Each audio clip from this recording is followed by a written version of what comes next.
nutrition ranks high on the political agenda of Asian leaders. Asia NewsFlash looks deeper into a number of issues related to the fight against hunger.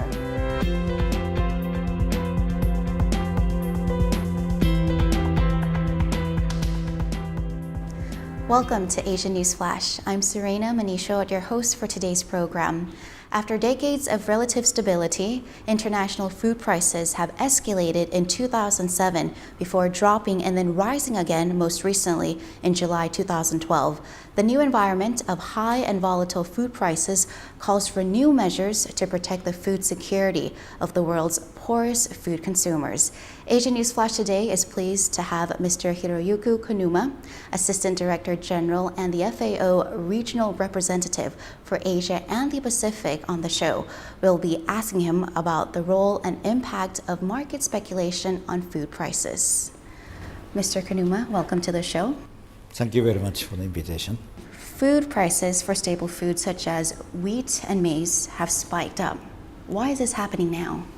For maize, international price increase, it's largely affected by the very severe drought. It's a historical drought in the United States. In fact, international price of maize increased by 23% in 1 month in July.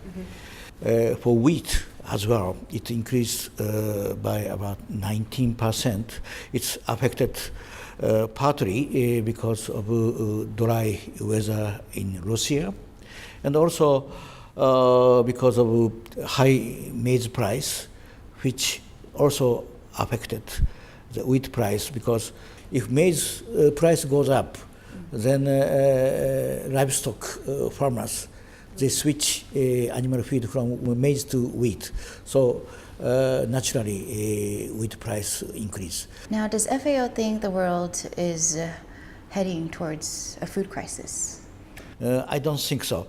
In general terms, if you look at previous food price crisis in 2007-2008, it was first led by very high crude oil price at that time, and also very low stock of cereals, in particular wheat, and also combination of food commodities, wheat, maize, and rice as well. This time, crude oil price is still kept in a relatively stable, not as high as last time.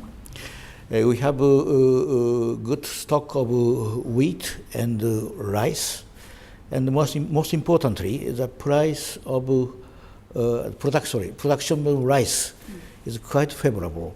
So generally, the fundamentals are a bit different from previous food price crisis. So we do not think we are at the moment heading such serious food price crisis, but same time, we have to look at very closely other negative factors, particularly situation in Russia, weather condition, how present dry weather will impact in the future wheat production, and some other factors like India also dry weather is affecting rice production.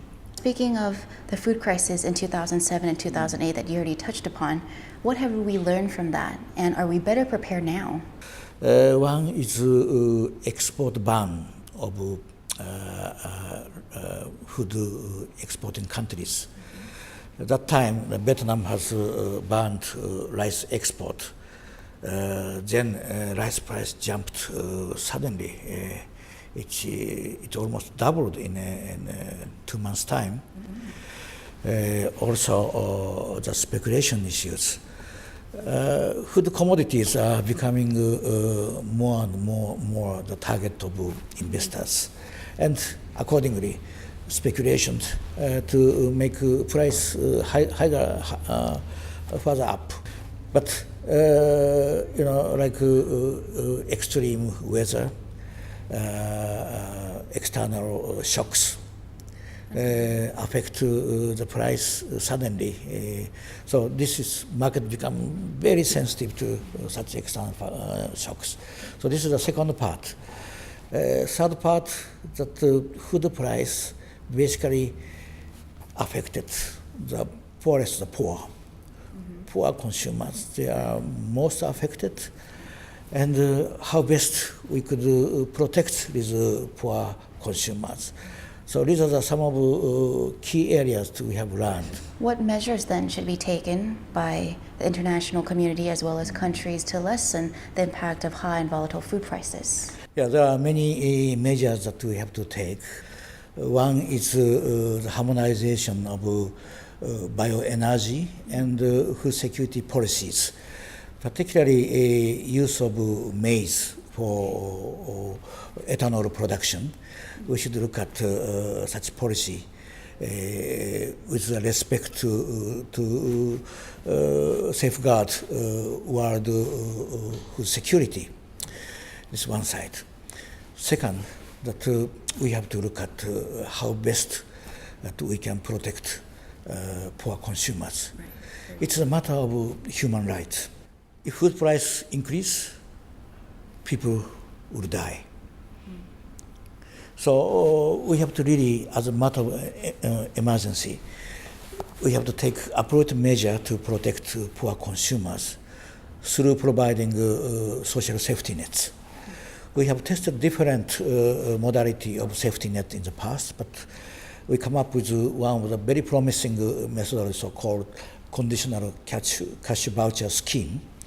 That's a cash voucher that to be provided to the poor consumers is the exchange of specific food commodities. We have to prevent export ban of food by food exporting countries. Mm-hmm.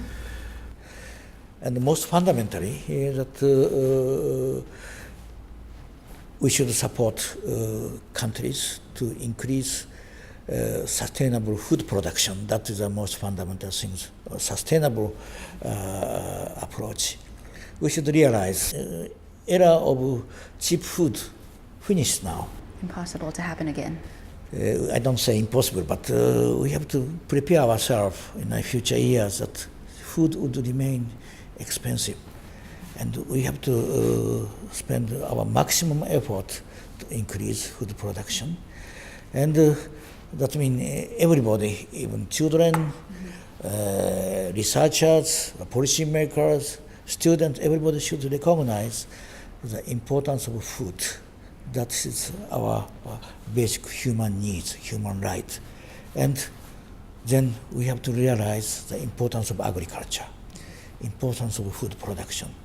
Once again, Mr. Kanuma, thank you very much for sharing your insight on the role and impact on food speculation on food prices. Thank you very much. I appreciate it.